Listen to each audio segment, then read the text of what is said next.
That's okay. It is not fancy. It is not. All right. Okay. So take out your AP Lit book. Take out something to take notes on. Today's just going to be pretty much like an introduction to the course and how we're supposed to be thinking about literature in this class. Like I mentioned last week, this is a college prep class, getting you ready to be a great college reader and writer, and we are going to do that through the study of literature. I cannot guarantee that when you go to college that you will have to take a lit class. 99.999% of the time, you have to take some sort of writing class. Some people will make the comment like, well, I don't plan on necessarily studying literature or taking a lit class. Why would I need to take it AP Lit? It's not just about the things that you are reading. It's about the thought process that goes into critically analyzing what it is you're reading. That same sort of thought process can apply to a critique or critical analysis of a politician's speech, can apply to watching TV, reading for pleasure. I myself, there was a moment, I read To Kill a Mockingbird in high school. Didn't really think much of it. As a matter of fact, I probably spark noted half of it. But I knew I wanted to be an English teacher, but figure that out. Guy wants to be an English teacher, but doesn't want to read To Kill a Mockingbird. Who knows? Go to college, read, do a couple of years of the English major jam, read To Kill a Mockingbird, and had chills coming down my back as I was reading like the last 3 pages. And I thought they were the most beautiful things in the history of time and space. So for me, and when I watch movies and television now, the lessons that I took from that college experience, lessons I take from continuing to teach classes like this, just make watching and reading stuff a much richer and interesting experience as opposed to just passively intaking the world that you live in. So more than anything else, what I hope you kind of get out of this is the ability to have a richer experience in the world beyond just being something that watches Family Guy and just laughs because it's stupid funny. Maybe you can find a little art and poetry in the small things in your life. So AP Lit, Introduction to Thinking About Literature. So thinking about literature, when we talk about literature, what makes something literature as opposed to just a book? What makes something like a classic television show as opposed to just like an episode? So we oftentimes conflate the idea of literature. You think of literature, you think of something that's important as something that's stuffy, as something that's old, as something that some sort of hairy white guy wrote or invented at some point. It can be so much more than that. And these things that you see up here are rather universal and things that I would suggest anybody can get behind. So does the work hold your interest? Beginning to end, are you paying attention and engaged? Does it give you a break from your day-to-day life? Literature is meant to transplant us somewhere.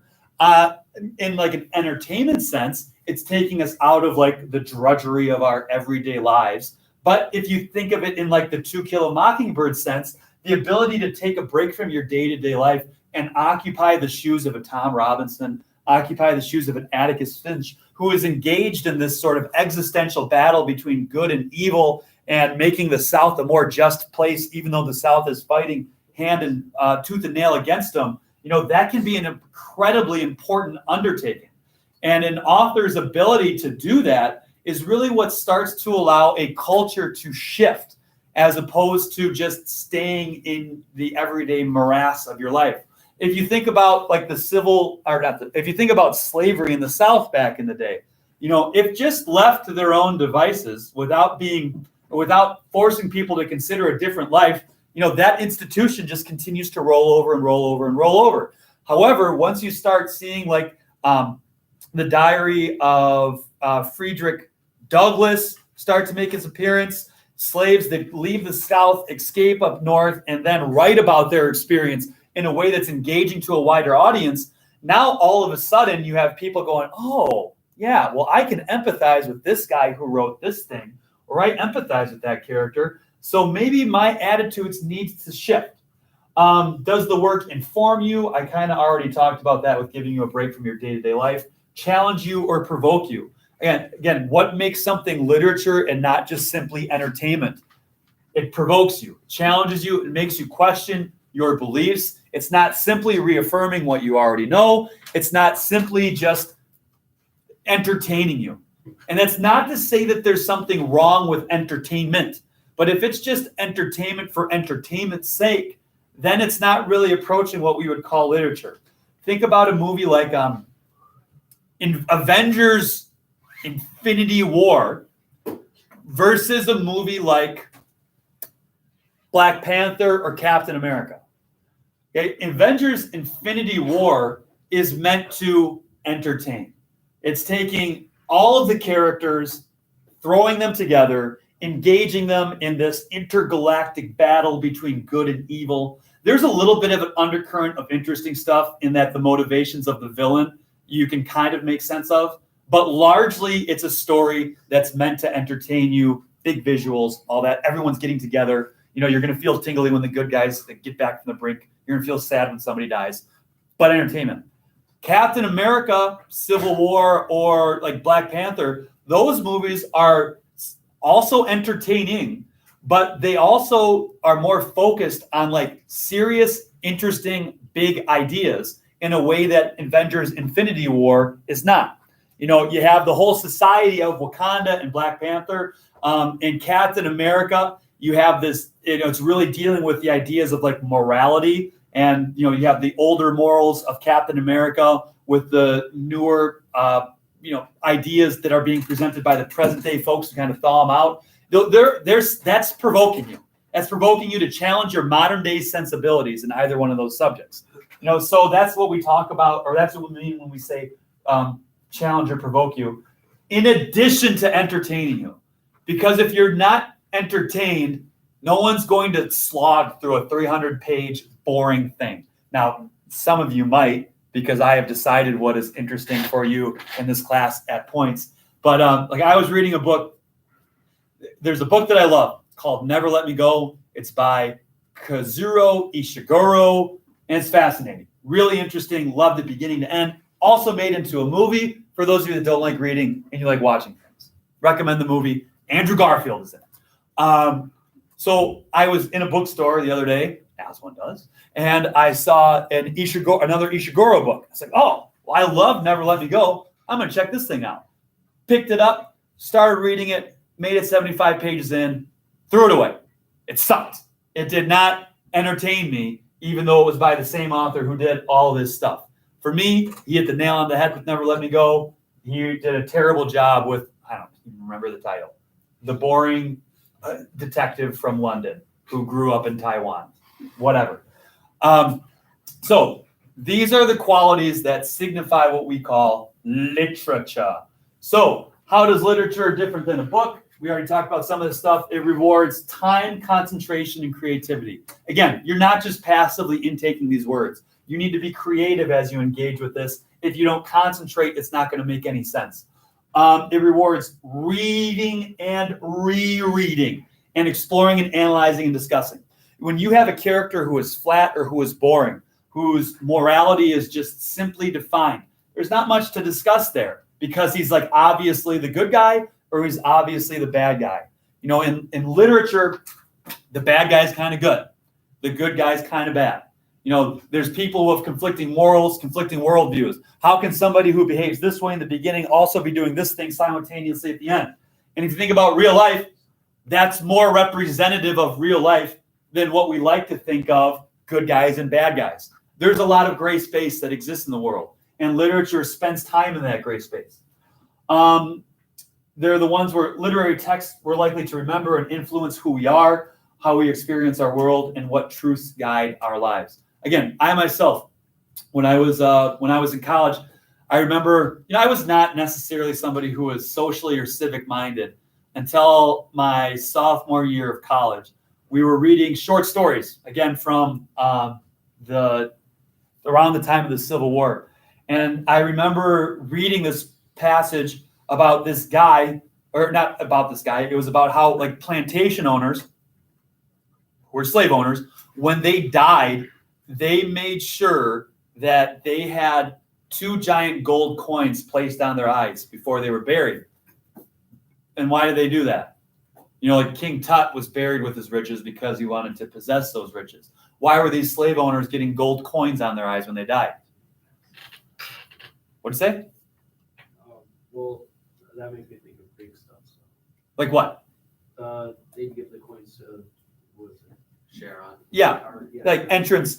That's what these guys are doing. They were getting buried with these coins on their eyes so they could use their coins to buy their way into heaven. And I remember when I read that, I mean, they knew then. It wasn't like they were just participating in slavery because they thought it was the thing to do in the day.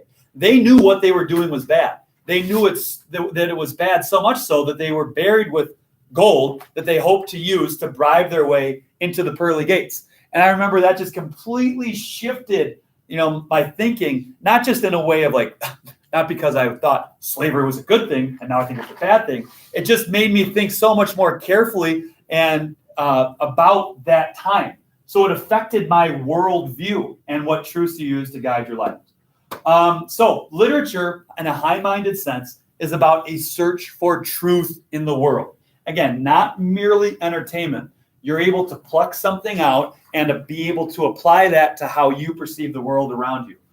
Truth in the human is too complex, too dazzling to be reduced to simple facts. You've probably been conditioned over the course of your educational career to try to come up with nice, clean, easy to read, concise theme statements, right? Yeah. The meaning of this book is this thing. However, truth is not simple. It's not clean. It's not concise. Truth is full of contradictions, and we hope to not just acknowledge those contradictions, but have some fun playing around with those contradictions. In order to find truth, success in circuit lies. Here's our first example of trying to be creative and read closely. What does this phrase mean? Success in circuit lies. We know what success means, right? Yeah. All right. So what does it mean for success to lie in circuit? What's the most important word to understand that allows you to unlock the sentence? Circuit, right? So circuit. Somebody talk to me. Let's throw some ideas against the wall about circuit. Circle. What do you mean? Like kind of a revolution. Like when they say, like a lot of times in electricity, like electricity is, if you close the circuit, then there's a complete circle. And when you break the circuit, then lights up. Close the circuit, lights on. So if success in circuit lies, and we assume circuit is that, what are we saying about success? Lies and doing stuff, reanalyzing, going back again. Yeah, because that electric current goes around and around and around and around. So here success is constantly circling around and back and re-examining. It's not just a beginning and an end. It's a circle. Okay? All right. So let's hang out with this poem for a second now. So what does this poem suggest about the way to find truth? I'm going to read it to you, and then just at your table, I want you to play around with this bad boy for a moment, okay? And try to come up with an answer to this question and be able to briefly touch on how your answer comes back to these bad boys. Tell all truth, but tell its slant. Success in circuit lies. Too bright for our infirm delight. The truth's superb surprise. As lightning to the children eased with explanation kind, the truth must dazzle gradually, or every man be blind. So we already walked through this. Play around with some of or the rest of it. 3 minutes, come back, answer the question, what does this poem suggest about the way to find? Good to go? Good to go. All right. See you in 3 minutes. Let's get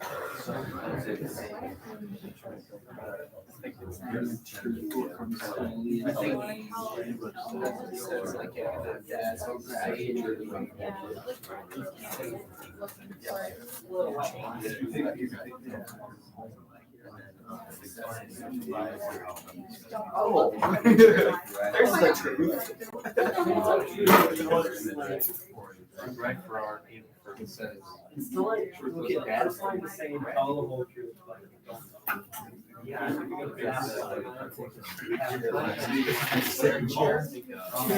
Like during these breaks, as I load off, so we can find energy.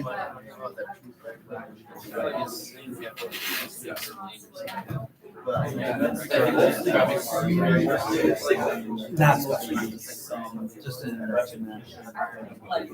Also, if you miss something, though, it's all in the Google Classroom. Yeah, or anything that you, like, if I'm lecturing and you take bad notes, you want to get better notes.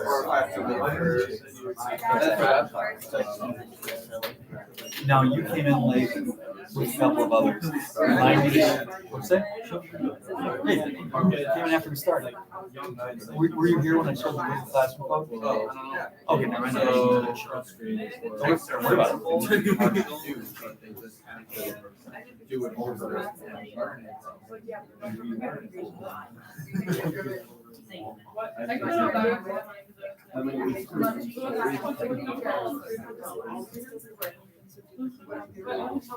All right. Should I talk to this big group here? So, table over yonder. Give me one idea that you were playing around with. What does the poem suggest about the way to find truth? It must be exposed gradually. Or where do you see that coming through? It says the truth must dazzle gradually. Dazzle gradually. Now, important word choice. Dazzle, right? Not just shine, dazzle. What does that suggest about truth? Blinding. Yeah, it's going to be like, holy moly, by the time you see it. And then it literally says gradually, right? Now, why must the truth dazzle gradually or every man be blind? People don't accept big statements of truth usually. You have to work up to it. I can't just say, read the last 2 pages of To Kill a Mockingbird and be dazzled. You got to go through the journey. All right, wonderful. We're just going to cruise around, Braemer. Okay. Back corner. What'd you guys come up with? Yeah, okay, I'll look at me. I basically said what Will said. He was more, I didn't focus too much on the dazzling part. I was looking as lightning to the children ease, meaning that like the journey might be like kind of hard and like difficult and sometimes scary, but you have to gradually do it over and over again to learn and not like rush into it or take it head on. Let's play around with this line for a second. As lightning to the children east. Who else had thoughts about this line? What sort of ideas are being evoked when you mention lightning to children? It's scary, right? And it's not only scary. When a child sees lightning, why is it scary? So it's scary because of like the physical attributes of it. It's loud and frightening. They have no idea where it's coming from, right? So it's this big thing, and they have no idea. They can't wrap their head around where it's coming from. So when we say as lightning to the children ease with explanation kind, what does it mean for this lightning to children ease with explanation? If you explain it, it's no longer scary. No longer big and scary. It's something I can wrap my head around and accept. Truth is the same way, right? When I first confronted with it, I'm just confronted with it. Whoa, this is a big, scary idea that I don't necessarily accept. Okay, but once it's maybe explained kind in a gradual way, then my attitude towards that maybe controversial or provoking truth can ease. Did anyone have thoughts about tell truth but tell it slant? Mr. Ortega. I kind of thought it was saying like half truths in a way. Like it's saying tell the whole truth, but don't completely tell them. Yeah, do it, But don't do it. but don't do it. Yeah. Okay, now, considering what's happening at the end, why would the author begin by advocating to tell the truth but don't tell the truth. Because it's saying like, tell a little bit of it, and then eventually you're gonna ease into it like it says it. Ease into it, gradually tell it, and this line promotes this Yeah, one right here. Keep telling a little bit more as you keep going. Because you have to keep on circling around in order to be able to get it. Too bright for our infirm delight, the truth's superb surprise. So the truth's superb surprise, that's getting back to our dazzling. What does this line right here suggest about just the average reader?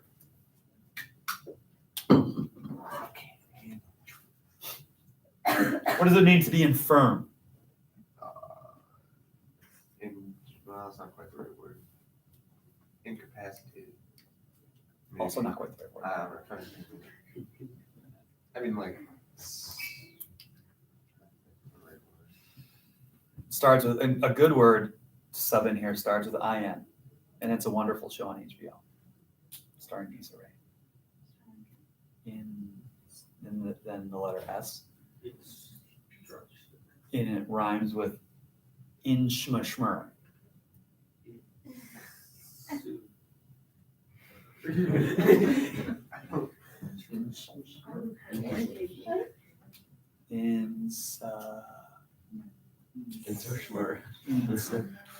Insecure. Oh, insecure! Yeah! Oh, thank you, Mr. Artica. Win the day. Too bright for our infirm delight. Think of it like insecure. As you're first confronted with something that's challenging or provoking you, you don't necessarily know how to respond. You don't necessarily feel secure enough to be able to articulate or debate with it. So, in a nutshell, good truth or good literature asks more questions than it answers and draws us to explore, goes beyond the obvious or literal, and is and this is what we'll talk about in a moment, constant negotiation between denotation and connotation. Oh, that's not good. You've run across those words before. What do they mean? It means like what the dictionary definition is versus what your definition is, Not necessarily verses. or when, or It's like what the word means with what the word means. yes. Okay. Technically, can murder and kill exist in the same space? Right? You can a murder can also be a kill. However, I killed the deer. I murdered the deer. Killing the deer implies what? Connotatively. Like, you hit it with a car. Hit it with a car, maybe shot it with a gun. I murdered the deer. Crept up behind it, slit its throat, watched its life drain out of its eyes, that sort of thing. Okay, so literature is a constant negotiation between denotation and connotation, constant negotiation between the words and the feelings, the ideas, the cultural ideas that are evoked by those words. Think about, this is the first line from a Jane Austen novel titled Emma. That's why it's in bold. All right, tell me what you think about Emma, what you can ascertain about Emma based on this line. Emma Woodhouse, beautiful, intelligent, and wealthy, with a comfortable home and happy disposition, seemed to unite some of the very best blessings of existence and had lived nearly 21 years in the world with very little to distress or vex her. So what do we learn about E-Dog, Shelter. which is, that was old, that was Victorian, don't expect you to know E-Dog. Victorian nickname for Emma. What do you learn about it? Sheltered. Sheltered, where do you see sheltered? She said that she was 21 years old and she's had very little to distress or vex her. So, sheltered life, absolutely. What else we got going on? She's happy. Where do you see happy? Happy. Happy disposition, comfortable home. What does this mean? To unite some of the very best blessings of existence.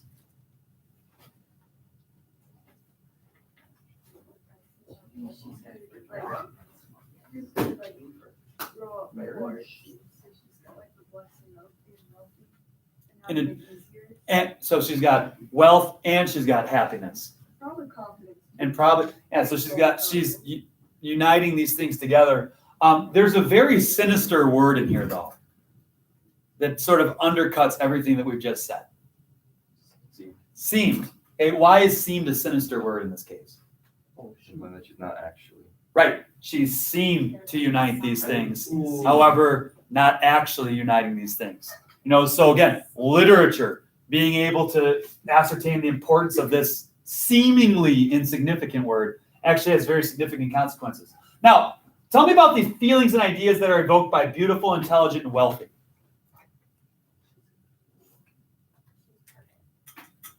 Perfect in every way. Now, compare these words, beautiful, intelligent, and wealthy, with these words, which are the actual words, handsome, clever, and rich.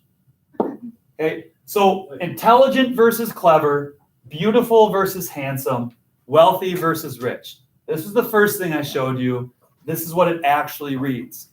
What difference, in any, pop up with saying clever versus intelligent? Clever is more mischievous. More mischievous, right? Why? Because like intelligence is like like a high IQ, but clever is like you're manipulating. You're kind of deploying that high IQ to get what you want, right? Beautiful versus handsome. Get over the fact that handsome's usually a dude word. Okay. What do we got going on here? Nope. Talking about beautiful versus handsome right now. Beautiful suggests what? Handsome suggests what? Beautiful sound like a softer word, like gentler. Kind of like intelligent is a softer version of clever, whereas handsome is. It seems rougher, handsome, and you hear like something bold. Yeah. And then lastly, wealthy versus rich. Which is just more crude. Wealthy is more like an advanced word to say it, where rich is just like think of Kind something that's Well, would you necessarily resent a wealthy person? Or would you be more likely to resent a rich person? Okay. So, these words, which one? Denotatively generally mean the same thing. However, connotatively, when I describe Emma this way instead of this way, a whole new attitude unfolds towards this character. What time we got here? 6 minutes left. All right. We're going to cruise through some stuff. This is what I want you to do for tomorrow. Read pages 14 through 18 in your textbook. 4 through 18. Thank you. Take whatever notes you think are necessary to use on an open note test that will be given tomorrow on those pages. Do not focus too much on trying to explicate any poem. So when you run across a poem, you can pretty much just skip it. We're going to be playing around with those poems tomorrow and the next day. But think about what are the important ideas that are being expressed in those pages. This is kind of an exercise in note-taking, getting you to realize what's important, what's not necessarily important. There's some stuff that I would say in pages 4 through 18 that are very important to understand and are throwing down some big ideas. There are also some things that are just exploring those big ideas. Focus on the main ideas that are being presented in those pages. Do not worry about explicating or reading poems. Like I said, we'll do that in class. Does anybody have any questions about what you have to do for tomorrow? Soups, madoops. That's French for super duper. Can't just say that.